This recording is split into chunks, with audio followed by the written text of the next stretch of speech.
Hello everyone and welcome back to the Oasis. Oh wait, the entertainment Oasis.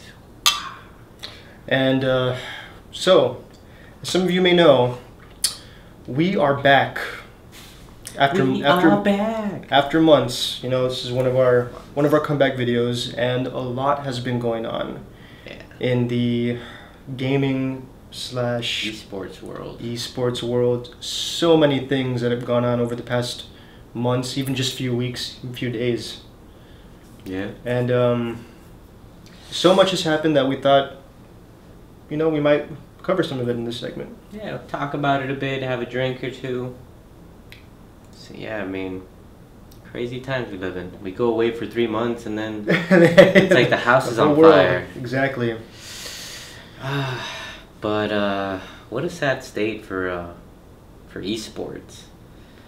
Absolutely. So many, like, honestly, like, if you would have told me a couple months ago, it was like, oh, there's gonna be a big, you know, scandal in the esports world about like sexual assault and, you know, harassment. All these pedophilia, which is I wouldn't have believed it. I would have been like, yeah, you're right, this ain't Hollywood. But here we are now. Yeah, and the one that you brought to my attention was the allegations or all the whole sexual misconduct involving the Super Smash Brothers community. Yeah, surprising. And I mean, I know you have a love for the game, for the community. Yeah. So I always have. I mean, I'm not big on Super Smash Brothers. Mm-hmm. I like it, but I can't say that I devoted a part of my life to the game, to tournaments, you know, so I'm not familiar with the community. But I mean, you coming from that, like, what's your, I guess, how do you feel? Like, what's your input on this? Well, when you first brought it to my attention, you know, I didn't think so much of it at first. I thought it was just kind of like, you know, maybe just a bad apple or two. Yeah. You know, because that happens in basically any, you know, thing that's become popular or major. But once we actually started, you know, researching more into this stuff, I realized that it's not just a few bad apples and it gets swept under the rug. No, widespread. This is a big problem. The whole thing in general, there's been hundreds of, you know, cases of misconduct, sexual misconduct or whatever. And the first thing that comes to mind is just how much things have changed. Like, hardcore compared to like when I was still kind of in that scene, you know, like many years back. I want to say that, and maybe I'm wrong about this, but I feel like gaming wasn't nearly as big as it is now than how it was back then. I really think that it's kind of exploded into like this like multi-million like, you know, thing to where like there's huge esports tournaments going on, and there's like even small like local tournaments going on, and like all these cash prizes. And now that social media has become a big part of it, you know, people are able to get so much more attention and develop that much bigger of a fan base for these games like Super Smash Brothers. Yeah. And now, you know, it's easier for, I guess, a larger audience to get in contact with like these top players. You know, they get a lot more attention. And I don't think that was the case as much back then. So, just to make sure I'm getting this correctly, you think that this is a product of the growth of esports? Because, like, given how much it's grown, you feel like that is a contributing factor to these allegations? Or do you feel like maybe now that it's bigger, that, you know, it's a bigger platform now, and to your point, you know, it's easy to, I guess, in the age of social media, to get in contact with these people? Do you feel like maybe now there's an outlet for these stories to be heard, whereas back then maybe there wasn't as much of an opportunity to have these type of stories come to light? So which one do you feel like Absolutely. Or do you Well, think it's a combination of both? I absolutely do think it's a combination of both. Social media has tremendously played a huge role in the growth of it. And I don't think it's just the growth in the esports community and just the growth of social media. I think it's also just a growth in the popularity of the gaming industry as a whole. Because, I mean, of course, gaming's always been pretty popular, like in its own right, ever since like even the late '80s, early '90s. When Yeah. this Nintendo was exploding and Sega hit the scene, and we all know where it went from there. But now, I just feel that gaming and like the culture as a whole has become much more immensely popular nowadays, even compared to like what I said, even like 5 to 10 years ago. Yeah. Now, going back to when I used to compete in Super Smash Brothers, this was back in Melee, in when Oh Super man, that's like what, like 11, 12 years ago? Well, here's the thing. No, not even. Super Smash Brothers Melee came out in 2001. Oh, wow. But the thing is though, it even today, a lot of people still hold Super Smash Brothers Melee tournaments. Mm-hmm. Ultimate, I feel, is finally, to me, Super Smash Brothers Ultimate is finally that Super Smash Brothers game. I think that's finally gonna, maybe it already has in a way, but it's finally gonna, I guess, topple what Melee created in like the Super Smash Brothers world, as far as like being like the ultimate Super Smash to compete in. Yeah. I was competing in these tournaments like back in 2009, 2006, and then like later on down the years, like I would hear about a tournament, locally here or there, and I'd go and, I'd compete or whatever. So like this was like the span of like, I don't know, I didn't even compete that much. Like I think in my total, I guess all the tournaments that I've been to for Smash, probably like around 4 or 5 tournaments. Okay. But that was enough for me to know that, the tournament scene, it was popular, but it was nothing compared to like What it is now. what it is now. And of course, I'm not saying that huge tournaments didn't exist during those times, because they definitely did. But I feel like now There's more eyes on them. hardcore, and not only are they are they bigger and more spectacular, but now I feel like because they're so big, now it's like spawned even like smaller ones. Like they're much more abundant now. Mm-hmm. Like tournaments are going on all the time everywhere. Towards like, if you were a hardcore gamer more back in the day, you probably had to like really go more out of your way to go compete in places. So how was like the atmosphere, the community, like when you would actually attend these tournaments? Mm-hmm. Do you feel like maybe you saw maybe some inkling of what's going on now, or do you just feel like, things were better back then, and then just somehow as it gained popularity, that's where things kind of started to go south? So, I think this kind of goes back to like what we were talking about earlier, that the gaming community and its culture has done nothing but grown since then. And I feel like the kids, like the more old school like gamers, like especially back in the 90s, when they were kids, but they're older now. Yeah. You know what I mean? So, not like, to me, gaming is no longer something that's just for little kids or just for children. Now, like people in their 30s, in their late 20s, all the way down to like still kids are competing. Mm-hmm. And I think those kids that kind of like grew up with that boom, like maybe children that were brought up in like to the mid 80s, especially like 90s kids, they are now a part of that culture, but at a much older age. Mm-hmm.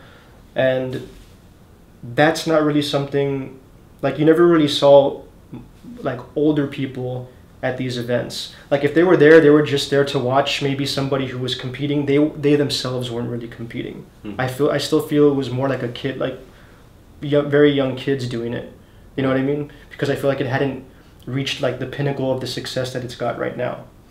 But now that, it's been a couple of decades and gaming has had time to like evolve and become like this huge conglomerate of sorts, now you're starting to see much older people still very much a part of the community, because that's what they grew up with. Mm-hmm. So now you are seeing these older people at these events, but then you also have to remember that it's still very much a platform where very young children are involved. You know, like I want to say like the majority of like the gaming culture are still very young kids. So I feel like now those like the newer generations, those kids, like I feel like maybe they can be exposed to an older crowd.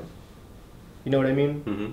Like if like let's say if they do get invited to like say an after party after like some tournament, and it's like, you know, all of a sudden you find maybe like, you know, 13, 14-year-old kid all of a sudden finds himself in a very much more adult atmosphere. You know, there's alcohol involved because you've got these older gamers. Yeah. Yeah.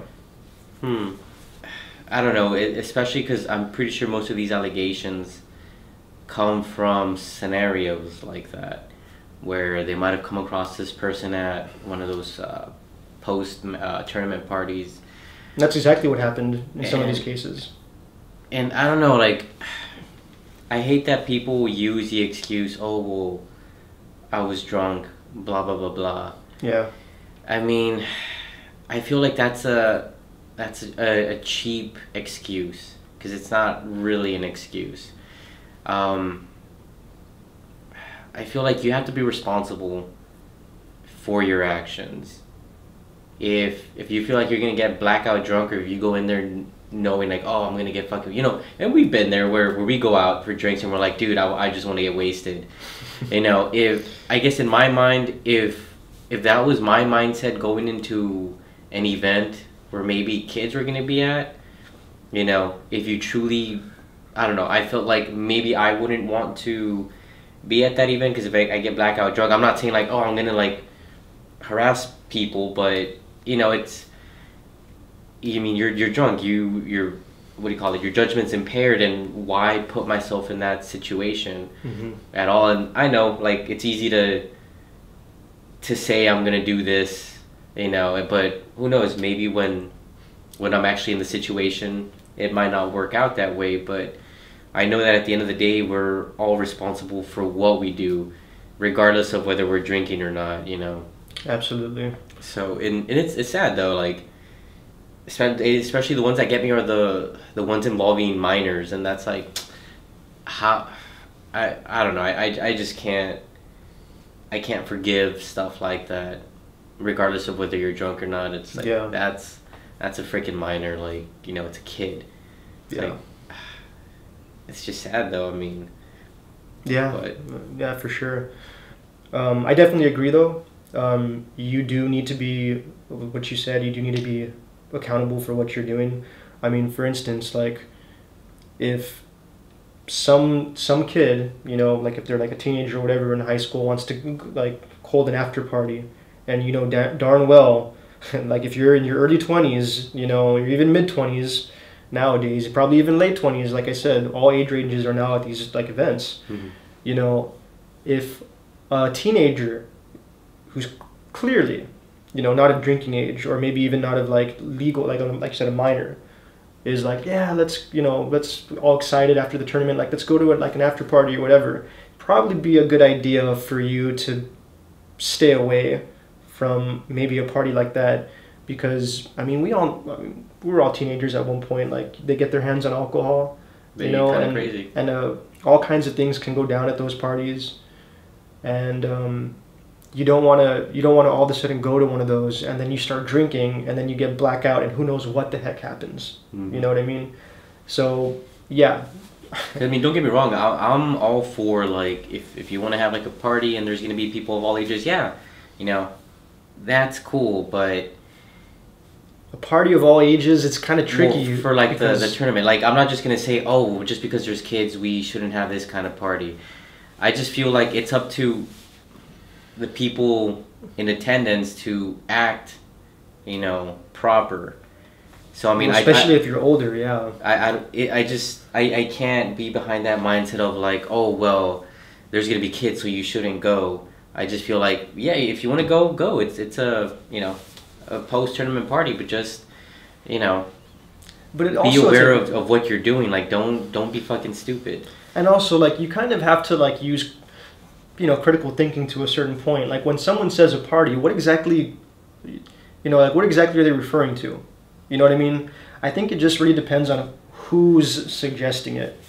Like if it's someone who's older and maybe probe around a little, it's like, oh yeah, like let's go to a party. Like, well, like what did you want to do? Or you know what I mean? If it's like, oh, like let's go to a bar, then obviously people that are gonna go have to be like at a certain age. You know what I mean?